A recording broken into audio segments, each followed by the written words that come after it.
Hi, everybody, DJ Yoakley, and we are back with another special Coach's Corner. And this time, I'm not lying, it is a very special one indeed.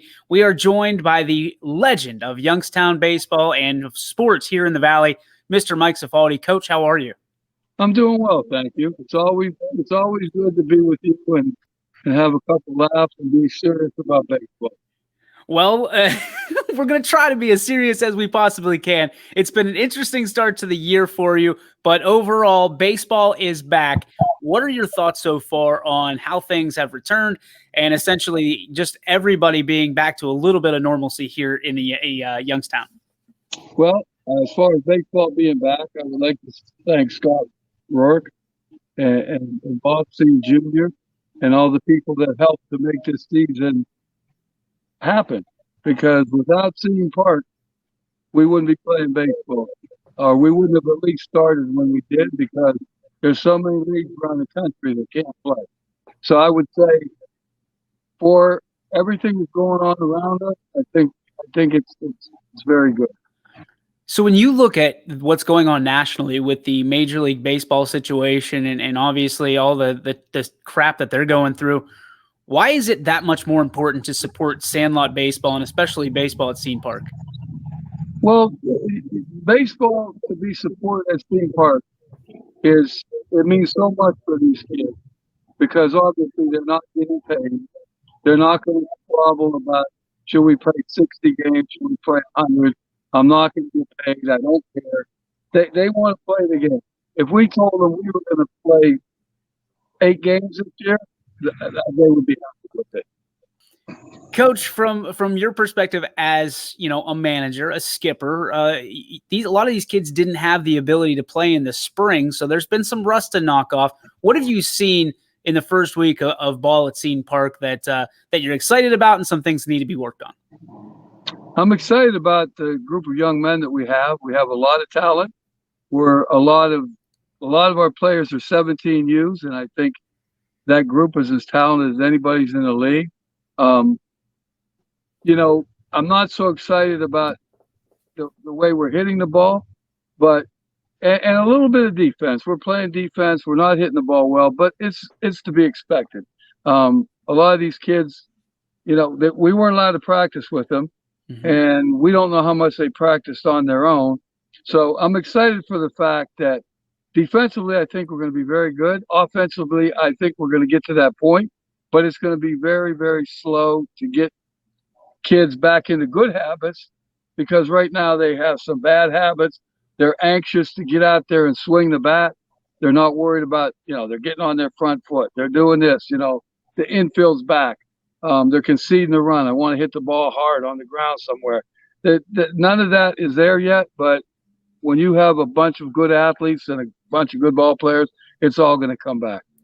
You've been a coach of Roth Brothers for a few years now. Talk to me about what's in the cupboard. You said mostly 17Us. Some of the familiar faces that we're going to see around Seton Park this year.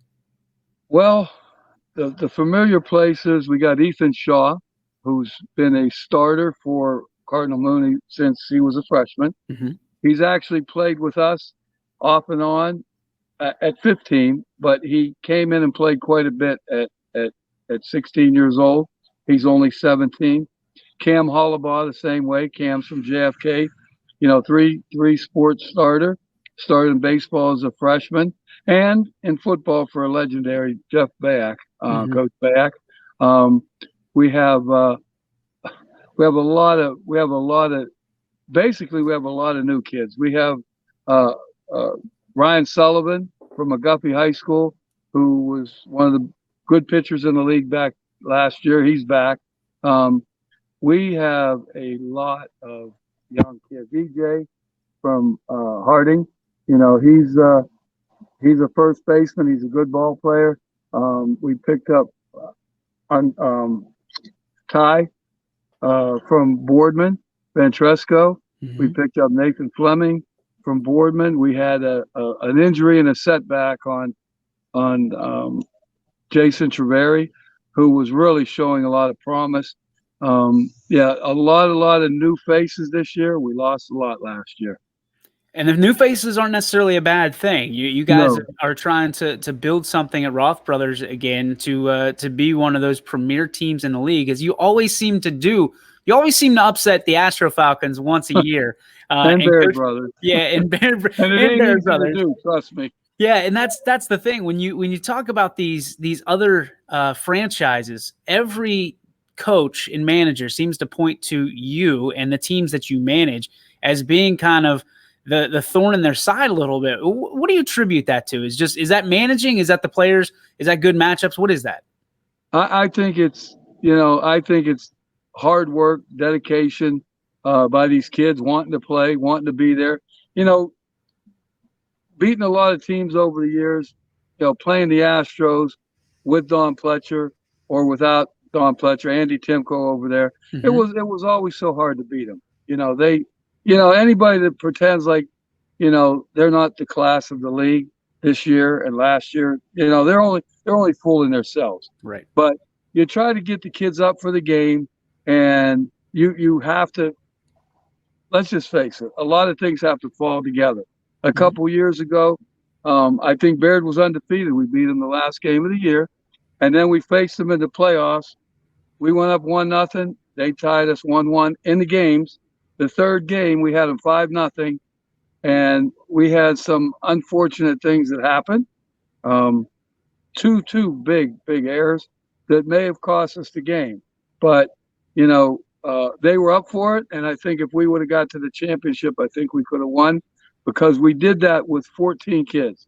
We had injuries, and we had kids on vacation that were coming back, and it was a very, very good group of young men. Coach, when you look at how a team comes together, they typically are built and are characterized by their leader on down. So teams that are Mike Cefalde built teams are usually two things: classy and scrappy. They never give up, they never surrender, but they always do it the right way. What is it that you look at and you say, that's the stamp of Mike Cefalde on teams that you manage? Well, what and I got to give a lot of credit to Jim Cortez. Sure. Matter of fact, we're going to be doing a lot of sitting together for the next few games. But we'll get into that in a minute. A lot of Jim's players moved up this year, and I made Jim a promise when he came over, when his group got up here, that we were going to co-manage. And I let Jim, he actually, I'll say different things. We should maybe do this or that. And he listens without a doubt. Mm-hmm. But I want him to be able to finish his 2 years with that group. And that's awesome. We pick players, and I've always done this.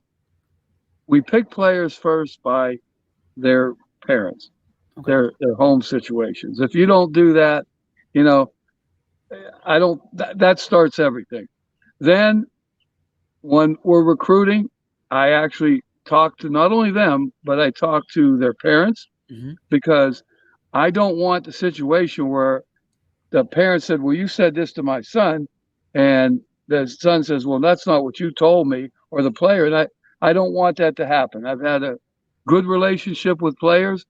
We do some things that are maybe unique, that maybe we're always trying to win, but we did some things that, we felt strong enough that we had enough good kids that we could platoon them. And you know what? None of the kids complained. None of them quit.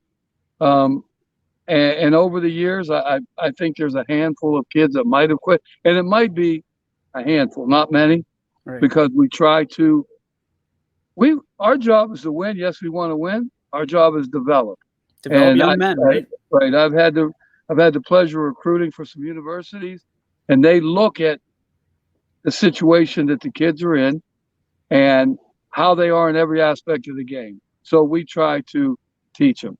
And even in the winter, we have a pitching coach, we have a hitting instructor, Ferguson, who's did a great job.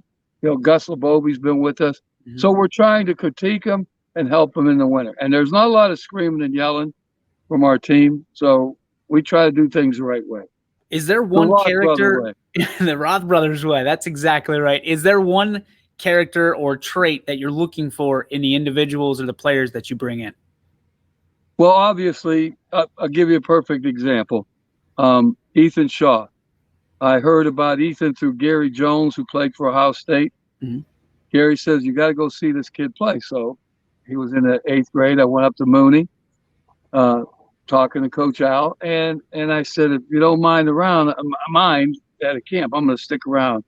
And I watched him play. I watched him move. I watched his hands. I watched him miss a ball and not get down on himself. And I think you have to kind of determine what kind of demeanor does the young man have. And when I recruited Ethan, I talked to his dad about this the other day. His dad was his coach. Some people thought, well, you know what, Chief John's going to give you a hard time. And we talked about this the other day. John turned him over to us, and myself and John had a lot of talks before Ethan came with us. Sure. But I recruited him one time with a phone call to him, phone call to his father, and then we didn't call him again, and there was a bunch of teams trying to get him, and he ended up coming with us. Did he ever say why? Well, he didn't say because I was pretty. His dad just, they liked the way I talked to him. They know that we're going to try to help him, which we are now. I've got a hold of about 7 or 8 college teams for him. Just put him in touch with a great program, Ivy Tech, out at Fort Wayne, Indiana, a JUCO. And he knows that I'm there for his son's best interest. And I have to critique Ethan, and I also have to pat Ethan on the back, because that's just the way it has to be. Love it. Let's talk about this year. Wait a minute. Okay, go ahead. There's the beauty right there. Coach, what has been different about this year from a time limit perspective to how the umpires are allowed to move around the diamond, so to speak? What's been different from your perspective? You've been around this game a long time. Well, when you're playing travel, like a lot of teams did, you're used to time limits. Mm-hmm. But in our league, we're not used to it. Right. But to make this work, because Scott, and I'm sure there were other people behind Scott, and I certainly was one, to make this work with the time limit, they wanted to have all of the teams play at one part. In other words, the 14U, the 16U, the 18U. Right. There were people that actually wanted the 14U to play on outlining fields, mm-hmm. but I think it would have been a detriment. I personally think it would have been a detriment to the league, because everything going around us, all the bad news, everything negative, and for us to tell those 14-year-old young men, you go play at, and it's a very nice field, but Roseville or South Range, Springfield, you're going to go play there. We're going to play here. Well, and Scott absolutely said no way, and everybody agreed to have everybody there. So that's henceforth the time limit, because you wouldn't get all these games in. You were there opening day. Yep. I mean, you wouldn't get them all in. So I take my hat off to them for making sure that everybody was treated the same, no matter what age you were. And I think it's going to work out very well in the long run. As far as the umpires go, here we go. No, I am friends with just so many, the Patares, the Moranos, you name them, I'm friends with them. We have a no tolerance in the league, no tolerance, because we didn't know where the umpires were going to umpire from. We didn't know if they were going to umpire from, behind the plate, which is behind the plate, way behind. Yeah. Which they would have to be not very smart to get too far back, because they would get hurt. Yep. Or behind the mound. And some of them are doing behind the plate. Some of them are doing behind the mound. When I got thrown out the other day, I didn't swear. I didn't, well, I ain't going to say I didn't yell, because I did, because I thought it was not a very good call. But that was his decision. Right. He made the call. If you can't fight for your team, you can't fight for anybody. You're right. But on the same token, immediately I was suspended. I went out to take the bullet for Jim. Jim decided to shoot the gun too. So henceforth, we were both out, but we have a lot of competent people that we have 3 or 4 other coaches, including Jerry Hunter, that's been around for a long time. So the umpires, I would tell you what, for our first year in the league in 1991, I think it was, and till now, I have met and made a lot of friends with a lot of the umpires. And Jeff, who was the umpire that day, you know, as he was throwing me out, I said, I still love you. Oh, look at you. We were going to give him a hug. But that's the truth.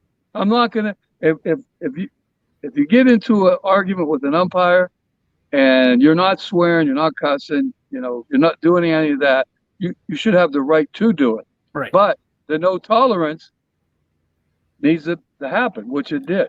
And So I think you were doing a game last year when I was sitting on the bucket.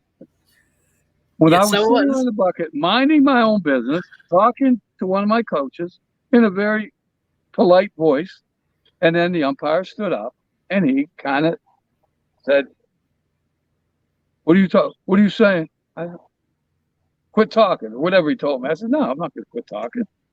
One more word." Well, I gave him a few words. And then after the game, I found him. And I said, "Hey, look, I mean nothing by this."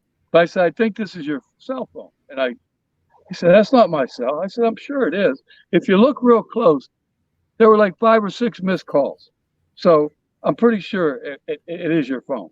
But he got a laugh out of it, and and we got a laugh, and then I got to visit you. That's it. You called a game with us for about 4 innings, and it was beautiful. And we're going to do that again on your vacation here. You got a 7-game suspension from the league. Jimmy Cortez got a 5-game suspension. But I kidded around about the umpire should get life. You did. Some got it, some but didn't. I didn't mean it. No, and that's 10 the thing. years would have been okay. People don't realize, you're always kind of tongue in cheek on social media, and it's tough to read that sometimes. So for those who don't know you or read into things a little bit too deep, they probably didn't understand it. They probably thought you were being serious, but the LOL Happy Father's Day, everyone. I think that would have been the clue. That's like it. I didn't have little Chucky with a butcher knife like stabbing something, or was none of that. It was like, we had it on, and that was it. Anybody who knows you, Mike, knows that you're the kindest hearted person, and you've affected so many lives. You've instructed so many kids, and not only on the baseball diamond, also in the boxing ring and just around the area as a whole. Everybody that's come across you has been better for it. You've been around this game for 50 years. You've been coaching since 1970. You've seen a lot of things. You've seen a lot of stuff. Talk to me about 50 years in perspective and what it was like to be honored at Scene Park in front of that crowd, in front of your family, for all that you've done in the last half century. Well, you know what? It was very well kept. It was a secret. I didn't know.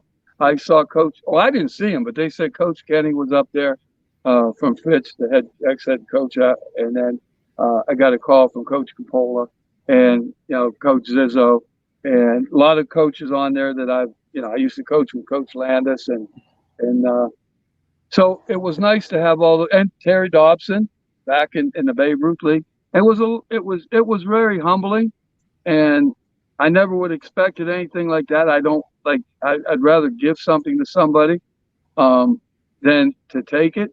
But it was very humbling, and my wife. Let me give you an example. When our son Michael graduated, on the graduation party, which was here in 1993, she put on the card that she sent out for the invitation, Big Mike and Little Mike will be late. Michael has a game that day. So that just tells you that I had support about, being able to coach. And it meant so much that day, just, from just the people reaching out. I mean, my wife, between 2 posts, there was like 800 or 900, people. And you go back and a lot of players still referring to you as coach all these years later. And then you start reflecting on some of those players that you had back in the day. It was just very humbling, and still to this day, it makes me, happy. what are some of the things that allow you to keep coming back to the game? Stupidity. Nailed Well, it. I'm just kidding. No, I enjoy so much what I'm doing. And, you know, I'll be 70 years old. And I knock on wood, no high blood pressure. Well, no high blood pressure. My wife said because I give it to people, I don't accept it. But I don't take any medicines for, cholesterol or any of that stuff. And I feel good. And, Sam DePizzo, who I had the pleasure of coaching and recruiting for Sam, and we won a couple of championships. Sam coached basically till he died. And, I feel that I could do that and because I enjoy it. And when you enjoy something, it's a pleasure, and then not even saying anything now, but now being a recruiter for Ivy Tech, who my son played for Coach Hirschberger at Indiana Tech. And I recruited like 8 to 10 kids off of that team. Oh, myself and Ray Tamburo. We recruited kids. I recruited for Coach Ross at Akron. And now this recruiting coach for Ivy Tech, who they beat St. Clair 3 times. And they beat the #1 Division I JUCO team in the country. And for him to call me and want me to help recruit now because Eastern Gateway's not here, it means a lot. So those are some of the things that motivate me to help these young men get into school. Coach, Bob Seton Park turns 25 years this year. You've been around for 50. It's been half of your coaching career. Everybody I talk to has a special story or what makes Bob Seton Park so special. Why is it so special to you? Well, when Bob Seton opened, I want to say we were at Pemberton in '92. We won the state championship, the Class B championship. Mm-hmm. Then we won the Sports Cage in '94, I think, '95. So when Bob Seton opened, all of our kids were now playing AA or on college. By the way, we did pretty well there too. But what makes me the most special thing I can remember is Bob Seton putting his heart and soul into the game that he loved and building that beautiful park for the young men of this area. It wasn't just for the Astro players. It was for the people in the area to enjoy it, to go down and be able to see big-time baseball. Back then there were so many college coaches and tournaments and even though, winning games there, and I just think my favorite memory is the day that it opened and going down to see Bob Feller, and so my favorite memories of Bob Seton Park are because of Bob Seton. I don't know if that makes much sense, but I just truthfully believe, and me and Bob didn't always get along, the greatest in the world, but we were cordial, we were friends, we were recruiting against each other. But I personally, till I die, will never forget all the great things that he's done for Bob Seton Park. And we know it's named after him, mm-hmm. But where would we be playing? Where would we have 3 fields, be able to house your games in there, have teams coming in from around the country that want to come to Bob Seton Park? Those are my favorite memories. Are there any other than you now? Oh, listen to you. They give a guy a microphone and he's your friend forever. I've been behind a few of them. Better a microphone than a TV screen. That's it, baby. That's it. There you go. Coach, are there any players that you are forever going to remember, or a story of those players that you'll forever remember, and why? Well, there's so many. I coached John Giannetti. I just coached John Giannetti, played for Struthers, then went on to Penn State, played in the big leagues. His father, and these are more things I think you'll ever hear me say about myself, ever. My wife went into Giannetti's store, the drugstore, and he hadn't seen her for years, and she said, "You know what? Your husband was one of the best coaches my son ever had." And I thought that was just like, wow. Don Giannetti's dad, but we had a kid by the name of Jeff Wallace. Jeff pitched with the Pirates. We recruited Jeff from Minerva, Jeff was a big lefty. He actually pitched in the big leagues for 2 years. He was up with the Pirates. He was up in the high 90s, and then he hurt his arm. My favorite story about Jeff was we were going to Cincinnati, and I had to wait to leave because I couldn't get off of work, which is very rare. I couldn't get off of work, but there was some big meeting. So the night before, Jeff and the catcher, Wagner, they kind of missed curfew. And they came in like, I don't think it was Jeff, but it was the other one. He came in like barking like a dog. And Sammy, God rest his soul, called me. He said, what do we do? I said, he can't play. And he didn't play. He didn't play the first game, and we ended up losing. I think it was to the Astros, 2-1 or 3-2. And Jeff beat everybody, you know. And he didn't talk to me. He refused to talk to me. And then then we started talking. Then when he got drafted, picked up, wherever, in the article, he wanted to thank me for actually doing what I did. And then we had a good friend, Chuck Ratliff. Chucky played for Mooney. I coached him in the early 70s with the Hard Hats. Coached his son, Keelan, and Keelan, had he been 6 foot, he would have been in the pros. He played for East High School, and they weren't very good. He rushed for over 200 yards against Massillon. Wow. And then his son, Keewan, when he would stay at our house, he would go out in the front yard, and he would beat the older kids, and he was little. And at that point in time, you could look and you could say, wow, I mean, that kid's going to be something special. Yeah. And just, I mean, there's so many you can't even, Jimmy Putko played for us. Jimmy went to Western Kentucky. And then Jimmy called me one night and he said, Coach, he said, you got to get me out of here. I said, he goes, I just don't like it.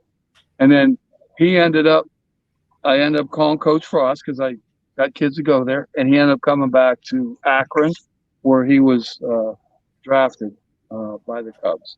And it was by Mike Bricker. And the last one, there was a kid by the name of Mark Malaska. I had Mark. We know Mark, yep.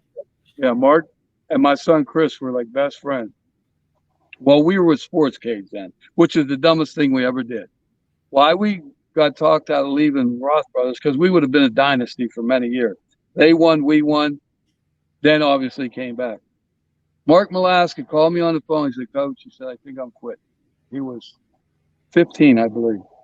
I said, Mark, you can't quit. He said, I'm just not having fun. I don't want to do that. And Mark was a good basketball player. He did everything. I said, Mark, do me a favor. Give me 1 year, just 1 year. And he gave me the 1 year, and he also was on Cappy's radio show or whatever, and he said, if it wasn't for Coach Cefalde, not teaching, whatever, none of that, but just talking him into continuing to play, he would have quit. And the funny thing about Mark, I think he got drafted by Tampa Bay. Mm-hmm. The funny thing about Mark was Mike Bricker was a scout for the Cubs. Coach Frost used to like throw BP. Well, Coach's arm was hurt, and he said, hey, could anybody come and throw? And Mark raised his hand. He didn't pitch in high school, but he could pitch in a pro. So anyway, Mark Malaska came in and threw, and Mike Bricker said, hey, Coach, can I see him afterward? And he watched him again and again and again, and that was the story of Mark. So, and he ends up with the Boston Red Sox, no? Red Sox won a World Series ring, and just a class kid. He's now with Sweeney. I don't know if I'm allowed to say Sweeney. Sure, absolutely. That's where I get my he's over there. And there's a zillion stories that you could tell, but just tell all of them. But I thought those were pretty good. Don't play a kid that ends up pitching in the big leagues who later thanks you for doing what you did by not letting them play. Yeah. And then, Mark, give me that 1 year, so.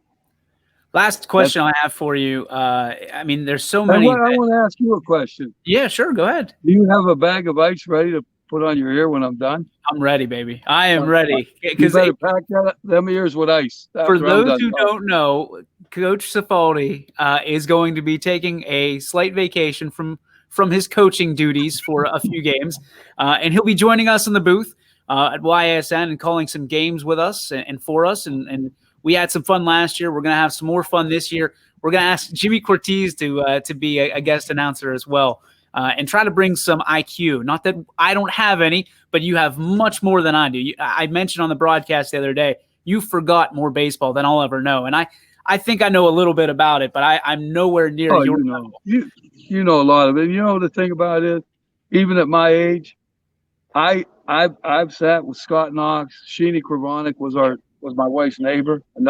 I used to go practice softball with them, and they were tremendous. And Coach Coppola and Coach Rourke and just Scotty Knox and Ziz. And and I tell anybody that's out there that's getting into coaching, don't act like you know everything, and don't be afraid to ask somebody, because Coach Coppola, sorry, if you don't have the heart problems, which he's alive and doing well, he would have been one of a handful of coaches in Ohio with 500 wins. I think he had 460 or 65. If he tells me something, I'm listening. If I don't know anything, I'm listening. If I asked you, I heard you talking about something, and I said, hey, can you tell me a little bit more about that, what you think? Always ask, and don't be afraid to ask. No, it's funny you said that, because I was going to ask you as our last question, for those who never had the chance to be coached by you, what advice would you give a baseball player at the 14 to 18 level that wants to get better and keep this thing going onto the next level? Well, first of all, to make a joke, I'd say go to church and light a prayer that you never prayed. Well, just understand the game of baseball is a very 1 out of 3. You're getting in the Hall of Fame. It's the most unforgiving sport, maybe, in baseball. Mm-hmm. You need to practice. You need to long throw. You need to study videos. You need to study tapes. You need to watch baseball on TV, on your iPhone. You need to watch it and learn the game, because sometimes you get kids in situations and they can't bunt. Because Johnny's mommy, well, we have a son, Johnny, so I can say it, but my wife had bunt because he couldn't hit. But he was a pitcher. But learn all you can learn. Watch baseball as much as you can, and you can pick things up. I asked a kid one time, I said, when you go to the plate, what are you thinking about? He said, well, I'm going to get a hit. Oh, that's intriguing. You're going to go to the plate and get a hit. What's your goal? Like Sheeny. Yeah. Up the middle, up the middle, up the middle, up the middle. You can always change your hands, but just watch baseball, understand the game. Mom and dad need to just not live their lives through you. Yep. You got to live your life. And if you're serious about baseball, understand your limitations. Coach Coppola told me one time about recruiting. Don't recruit, and Mike Goldstone also, don't recruit a kid that's a D1 player to a D3. Don't recruit a D3 to a D1. So all you parents that are going to listen to this, know your son's limitations, help him as much as you can, and understand the game yourself before you tell somebody else about the game. And I'd like to just say one thing about our league. If you look at the Astro Falcons and look at the coaching staff that Pletcher put together. Matter of fact, I used to coach Jason Morrell. I actually got him into Akron back in the day. You look at Terry Dobson's staff with Turpak. You look at Creekside with Terry Landis, who's been around forever, and Stauffer.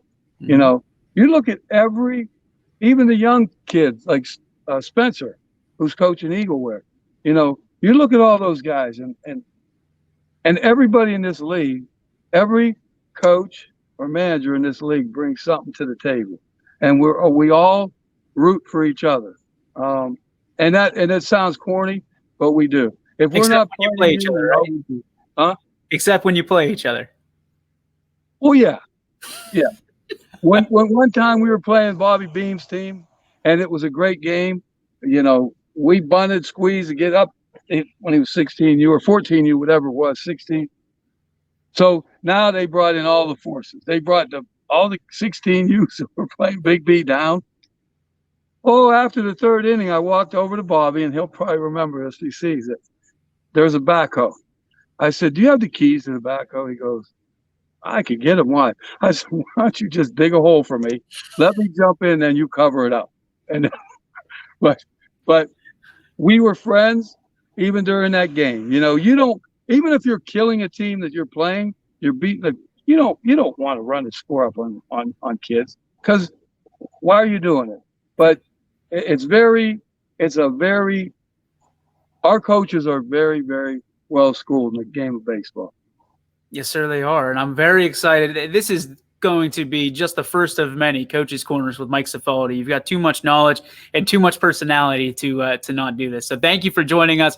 Congratulations on behalf of all of us. We tip our cap to you, sir, for all you've done for the area, all you've done for the players, the student athletes, the students, and for the game and for the sport of boxing as well, which we didn't even get into, which we will. But Coach, thank you so much for your time, and look forward to having you as my guest in the booth.